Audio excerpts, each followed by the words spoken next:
ورجعنا لكم تاني متابعي افلام الخمسينة الكرام، وبنشكركم على دعمكم المتواصل لينا، وان شاء الله مستمرين معاكم وبيكم. لايك شير سبسكرايب ويلا بينا علشان ندخل على ملخص الفيلم الجامد ده. بيبتدي فيلمنا في مملكة بعيدة في الصين مع اتنين فرسان على الأحصنة بتاعتهم، هما تشان وهو، وهم قاعدين مع بعض في مكان فاضي، وبيتفاجئوا ببنت بتجري وبيجري وراها جيش كامل من الفرسان اللي بيكونوا عايزين يخلصوا عليها. وساعتها النخوة بتشتغل وبيقوموا هما الاتنين علشان يساعدوها ويدافعوا عنها وبيشتركوا معاها في المعركة بتاعتها، وبتحصل معركة قوية بينهم وبين الجيش ده. وأثناء المعركة دي الوشاح بتاع البنت بيقع، وده بيخليه هو يشوف وشها ويعرف قد ايه البنت دي جميلة وبيعجب بيها، وعلشان كده بيقرر ان هو يساعدها لحد ما تكون كويسة، وبياخدها بسرعة على الحصان بتاعه وبيجروا هما الاتنين. وفي الوقت ده بيجي تدعيمات للجيش ده وبيجي لهم مقاتلين اكتر علشان يساعدوهم، لكن هو بيجري بالحصان بكل قوته وبيقدر ينط نطة قوية جدا من الحافة للناحية التانية من الجبل، ومن قوة النطة بيخبط في نسر كان طاير جنبهم وبينجح انه يوصل للناحية التانية بسلام. وبيشوفوا الجيش اللي كان بيطاردهم وهم واقفين على الجانب التاني، ومحدش فيهم بيكون قادر انه يعمل نفس النطة دي ويوصل ليهم، وساعتها بيقدر يهرب هو والبنت بسرعة وبيديلها الحصان بتاعه علشان تكمل طريقها بيه.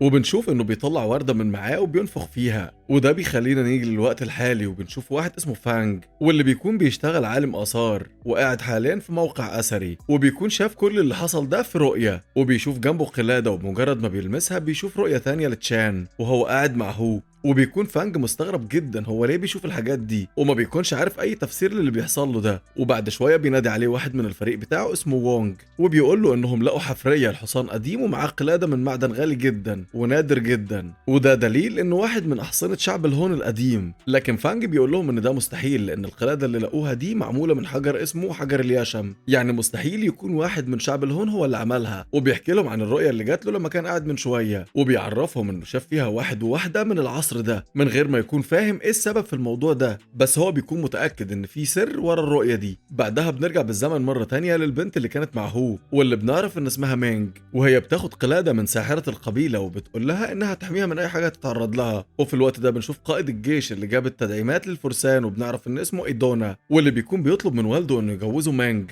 لكن والده بيتضايق منه جدا لان مينج تبقى خطيبة اخوه، وان ده طلب غير اخلاقي وما ينفعش ان هو يطلبه. وساعتها بيكون ايدونا متضايق جدا وناوي على الانتقام منهم كلهم. وبعدها بنشوف مينج وهي بتتكلم مع مامتها وبتقول لها انها النهارده هتاخد بطار باباها من الشخص اللي قتله وهتخلص عليه، ومامتها بتكون خايفه عليها جدا، لكن مينج بتطمنها وبتعرفها انها تتصرف بشكل كويس وان كل حاجه هتكون تمام. وبنشوف ان الشخص اللي هي تقصده ده يبقى الملك والد ايدونا، وبتتسحب لحد ما بتنجح انها توصل للاوضه بتاعته وبتقدر انها تدخل عليه علشان تقتله. لكن في الوقت ده بيظهر ايدونا وبيقدر انه يمنعها، بس الغريب في الموضوع انه بيروح يخلص عليه بنفسه، وبيستغل ان مينج كانت موجوده في المكان، وبيقول لكل الحراس انه دخل على والده الملك لقى مقتول، وانه لقى مينج بتهرب. وبكده بيكون بعد الشبهه عن نفسه ونجح انه ينتقم من ابوه، وكمان هيكون هو الملك مكانه. وبعد شويه بنرجع للزمن الحالي مره تانية وبنشوف السيد فانج عالم الاثار، وهو بيتعرف على واحد صديق لوونج اسمه لي، وبيقول لفانج انه معجب كبير جدا بالاثار والحفريات بتاعت الحضارات القديمه، وبيعرفه انه نفسه ينضم ليهم ويكون واحد من الفريق بتاعه. وفانج بيوافق لانه بيحب يشجع اي حد بيحب الآثار وبيساعده.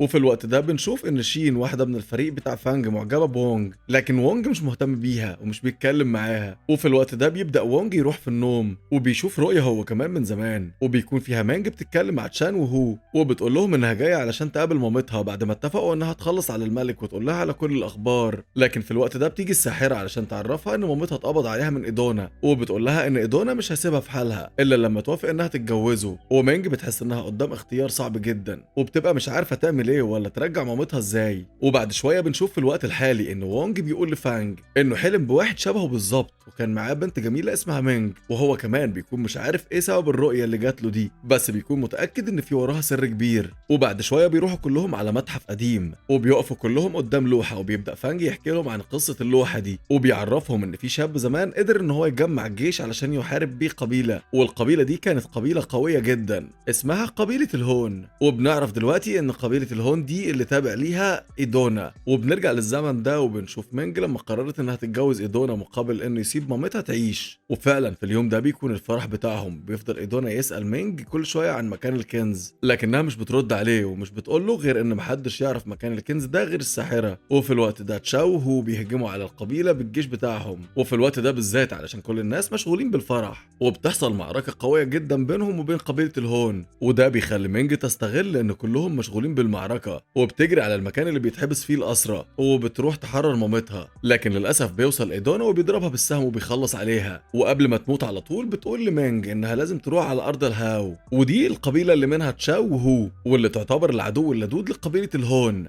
وبنشوف مينج بتتكلم مع هو وبتحكي له عن باباها اللي مات في الحرب اللي كانت بين قبيلتهم وقبيلة الهون، وانها كانت عايزة تنتقم ليه من الشخص اللي قتله. بس هي عرفت ان ايدونا مش هيسيب الحرب دي تخلص على خير، وهيكملها بكل قوته، خصوصا انه اشرس من باباه، وان الحرب اللي جايه مش هتكون سهلة. وساعتها بيقولها هو انهم لازم يكونوا مستعدين لاي حاجة ممكن تحصل، علشان كده بيطلب منها انها تروح معاه لارض الهاو، وده علشان يتدربوا هناك وتساعده كمان في تدريب الجنود. وفعلا بيروحوا هما الاتنين على هناك، وبتكون مينج عندها مهارات قوية جدا في الرماية وفي ركوب الخيل، وده بيخليها مميزة في كل التدريبات اللي هي بتعملها واللي بتعلمها للجنود بكل حرفية ومهنية. وبنرجع للوقت الحالي مرة تانية، وبيكون فانج وفريقه لسه واقفين قدام التمثال، وبيسألوا ليه لو كان يفتكر ان شعب الهاو جمعوا كل الذهب بتاعهم في مكان واحد، وانه من السهل انهم يدوروا عليه ويلاقوه. فبيقول له فانج انه مش عارف اي معلومات عن الذهب اللي سابه شعب الهون، بس هو عارف معلومة انهم جمعوا كل الذهب بتاعهم في مكان واحد، بس محدش عارف لحد دلوقتي المكان ده فين بالظبط. فبيقول له ليه ان في واحد صديقه لسه راجع من السفر قريب وعنده خبرة كبيرة في الثقافات الشمالية القديمة، وممكن يكون مفيد ليهم ويساعدهم بمعلومات كتير عن الشعوب دي. وبنشوف ان شين ووانج واقفين بيتكلموا عن الذهب والاساور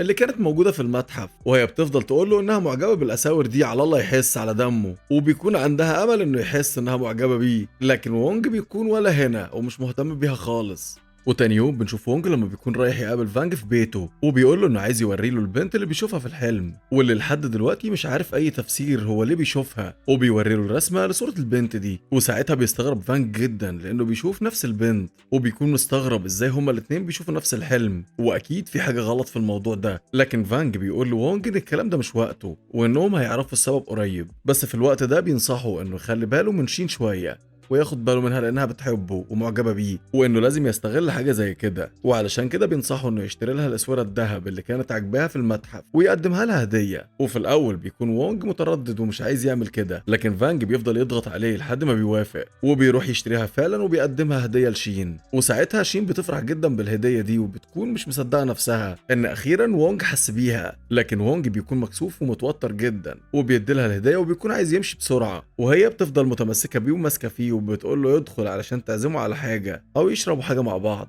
لكن وونج بيكون خايف جدا ان هو يدخل، وبيقول لها ان هو لازم يمشي على طول. ولما بيمشي بتفضل شين تفكر فيه وبتكون مبسوطه جدا. بعدها بيروح وونج يقابل فانج، وبعدين هما الاتنين بيروحوا مع ليل صديقه اللي لسه راجع من السفر واللي عنده خبره في حضارات الشمال، واللي بنعرف ان اسمه هيربيت، واللي بيكون مخبي وشه ومش عايز حد يعرف شكله الحقيقي. وونج بيقول له انه من ساعه ما لقوا القلاده الغريبه دي وهو وفانج بيحلموا نفس الحلم وبنفس البنت. والسيد هيربيت بيمسك القلاده وبيقول لهم ان النوع ده من القلادات اوقات بيكون محبوس فيه ارواح، والسحرة زمان كانوا بيعملوا الحركه دي علشان طريقه للتواصل بتاعهم مع الاموات، وان انتوا الاتنين خلاص قدرتوا تتواصلوا مع الارواح القديمه وفي رابط ما بينكم وما بينهم، والاحلام هي وسيله التواصل علشان توصل لكم رسائل معينه. وبيطلب منهم انهم يغمضوا عينيهم هما الاتنين، وفعلا اول ما بيعملوا كده بيشوفوا رؤيه هما الاتنين قديمه للحرب اللي كانت بين قبيله الهان وقبيله الهون. وبنشوف ان مينج موجوده في وسط الجنود، وده علشان تدعمهم وعلشان تساعدهم، وكمان بتروح تدي القلاده لهو وبتقول له يحتفظ بيها علشان تحميه في المعركه. وبيكون جيش الهون بقياده ايدونا عددهم كبير جدا يتعدى ال 10,000 جندي، وده بيخلي هو يروح للجنرال بتاعه ويقول له ان عدد الجيش كبير جدا وبكده هيخسروا الحرب. لكن الجنرال بيقول له انهم هيقدروا يكسبوها لو قسموا نفسهم ل3 فرق وحصروهم وقدروا انهم يفاجئوهم بالهجوم. وفعلا بتبدا المعركه وبيقدروا انهم يعملوا كده وبيحاصروا جيش الهون، والمعركه بتكون قويه جدا. لكن جيش الهان بيقدر انه ينتصر في النهايه بسبب الخطه اللي حطها الجنرال، وساعتها بينسحب جيش الهون كله من الحرب وبيجروا بشكل عشوائي علشان يقدروا يهربوا، وده بيخلي هو يطاردهم علشان يخلص عليهم كلهم. لكن المشكله انهم بيكونوا عاملين له فخ وبيقدروا انهم يربطوه بالحبال ويسيطروا عليه، وبيكونوا عايزين يقتلوه ويتخلصوا منه. لكن قبل ما يعملوا كده بيتفاجئوا بتشان اللي بيجي علشان يساعد صاحبه. لكن المشكلة ان عددهم كبير جدا وهو بيكون لوحده، وبيقدروا كمان انهم يحاصروه. لكن من حسن الحظ ان هو بيقدر يحرر نفسه وبيساعد شان في المعركة دي. بس المشكلة التانية ان هو بيتصاب جامد جدا، وده بيخلي تشان ياخده بسرعة وينسحب على المعسكر بتاعهم علشان يلحق يعالج صاحبه. وهناك بتبص عليه مينج وبتتأكد ان هو لسه عايش، وبتعرف انه اتضرب بسيف مسموم، وبتحاول انها تسحب السم من جسمه. بس الإصابة بتاعته بتكون قوية جدا، علشان كده بتقول لهم ان محدش هيقدر يعالجه غير الشامان اللي عملت القلادة دي، واللي هي الساحرة اللي ادت لمينج القلادة من الأول. وبتقول لهم انها هتروح علشان تطلب منها المساعدة. وساعتها هو بيقول تشان يروح معاها علشان يطمن انها تبقى كويسة وان محدش هيعترض طريقها. وفعلا تشان بيوافق، وبنشوف بعد شوية انهم بيتحركوا هما الاتنين مع بعض وبيوصلوا عند مكان الشامان. وهناك بتقول مينج لتشان انه ممنوع دخول الغرباء في المكان ده، وانه مش هينفع يدخل معاها جوه عند الشامان. علشان كده بتطلب منه انه يستناها هنا، وفعلا بتدخل لوحدها. وبتقول للشامان انها عايزة الترياق اللي هينقذ حياته، والشامان بتقول لها ان الترياق موجود معاها فعلا، بس مش هيقدر ينقذ غير شخص واحد بس. وبتعرفها انها لازم تختار يا اما حياتها يا اما حياته. وساعتها بتختار مينج انها تضحي بحياتها علشان يعيش، وبتدي الترياق لتشان، وبتقول له يروح بسرعة علشان ينقذ هو قبل ما السم يسرف جسمه بالكامل ويخلص عليه. وبتحط القلادة اللي معاها في الحصان وبتخليه يمشي لوحده. وبعدها بتروح هي وبتقابل ايدونا واللي بيكون معاه رجالته، وبيقدروا انهم يحاصروا مينج. واول ما بيشوفوها بيقولوا لها انها اتخلت عن كل حاجة علشان تساعد هو ولازم تدفع الثمن. وبيعرفها انه ممكن يسيبها تعيش لو قالت له على مكان التمثال. لكن مينج بترفض انها تقول له على اي حاجة، وبتقول له انها مستعدة انها تموت في سبيل انها تحمي التمثال والورث بتاع عيلتها. وبتخرج السيف بتاعها وبتعرفه انها هتفضل تحارب لحد ما تموت. وفعلا بتبدأ المعركة بينها وبين ايدونا ورجالته، وبتكون معركة قوية جدا. لكن مينج بتكون قوية جدا وعندها مهارات كتير جدا في القتال، وبتقدر انها تخلص على ايدونا في المعركة دي. لكن المشكلة انها بتقع على الارض بمجرد ما بتخلص عليه، بسبب ان هي كمان كانت متأثرة بالجراح بتاعتها، والسم اللي دخل جسمها لما خرجته من هو بدأ يسرف جسمها بالكامل وانها هتموت. وفي الناحية التانية بنشوف تشان بالحصان بتاعه، لكن المشكلة انهم بيتعرضوا لعاصفة ثلجية قوية جدا، وده بيخليه يقع من على الحصان، والحصان نفسه بيقع من على مسافة عالية جدا وبيموت. وبنشوف ان تشان بيتعرض لإصابة قوية جدا بسبب الوقعة دي، لكنه مش بيستسلم وبيفضل يزحف وبيحاول يوصل للمعسكر بكل قوته، وده علشان ينقذ حياة صديقه هو. وفعلا بيفضل يزحف ويضغط على نفسه لحد ما بيوصل للمعسكر اخيرا، وبيديلهم الترياق اللي هينقذ حياته وبيموت بعدها. وبنعرف بعد كده ان الحصان اللي وقع من على الجبل ده يبقى هو الحصان اللي فانج والفريق بتاعه لقوه وقت ما كانوا بيحفروا، وده تفسير انهم لقوا القلادة بتاعت قبيلة الهون مع الحصان ده، والحصان من قبيلة الهاو، وده بسبب ان مينج كانت واخدة القلادة دي من ايدونا. وبنشوف في الوقت الحالي فانج ووونج وهم لسه عند السيد هربيت،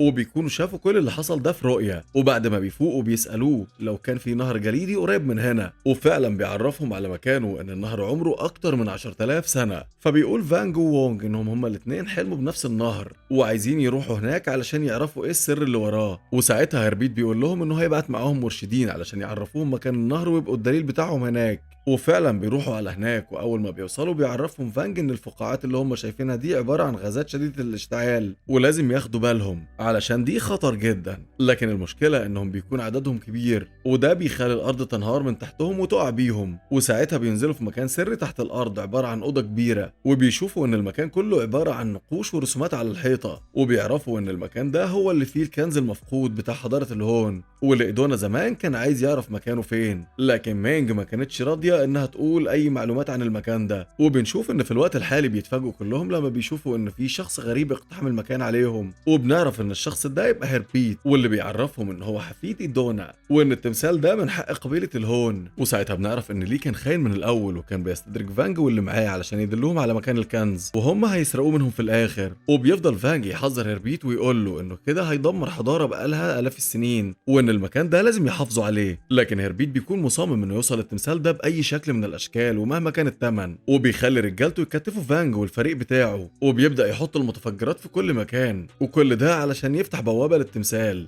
وفانج بيفضل يحذره لكنه مش بيسمع كلامه وبيفجر المكان، وساعتها بيفتح لهم البوابة اللي فيها التمثال، وأول ما بيشوفوه بيقول لهم فانج إن التمثال ده فيه لعنة قوية جدا وهتصيبهم كلهم لو حد فيهم قرب له، لكن هربيت بيكون مش فارق معاه وبايع الدنيا خالص، وبنشوف إن لي بيخاف من كلام فانج وبيقول لهربيت إنهم مش هينفع ياخدوا التمثال ده علشان ما تصيبهمش اللعنة، لكن هربيت بيرفض إنه يسمع لأي حد، وفي الوقت ده بنشوف إن فانج قدر يفك نفسه وبيفك الناس اللي معاه وبيهجموا على هربيت ورجالته، وده علشان يمنعوهم إنهم ياخدوا التمثال، وبيفضل فانج يقول لرجالته يهربوا من المكان ده بسرعة وإن هو هيتصرف، وبيدخل في معركة قوية جدا مع هربيت واللي معاه وبينجح إنه ياخد منهم القلادة بتاعته مرة تانية، لكن هربيت بيكون عنده خطة تانية وبيفجر المكان كله، وده بيخلي التمثال يقع على هربيت ويخلص عليه، وبيحاول فانج إنه يشيل التمثال من فوق وينقذه لكنه بيقع في نهر وبيفضل يعوم وبيحاول يخرج منه، لكن التيار بيكون قوي جدا ومش بيقدر إنه يخرج، لكن من حسن حظه بيكون في واحد ومراته قاعدين بيصطادوا في النهر ده وبيشوفوا فانج وبيقدروا انهم يخرجوه وبيطمنوه انه كويس ولسه عايش، وبعد شويه ولما كل حاجه بتخلص بنشوف فانج وهو قاعد على مكتبه وبيحكي كل اللي حصل معاه والقصه كلها بتاعت مينج وهو وتشان، لحد ما بتيجي بنته وبتساله لو كان ينفع القصه دي يكون ليها نهايه سعيده، ولما بيبص فانج على البنت دي بيكتشف انها شبه مينج بالظبط ومفيش اي اختلاف ما بينهم، وبنشوف في الزمن بتاعهم ان هو بعد ما اخذ الترياق وخف راح علشان يطمن على مينج عند الشمان، لكنه عرف منها ان مينج ضحت بنفسها علشان تنقذه ورفضت تاخد الترياق لنفسها لان الترياق كان هيكفل شخص واحد بس، وساعتها بياخدها هو على الحصان وبيروح على كهف غامض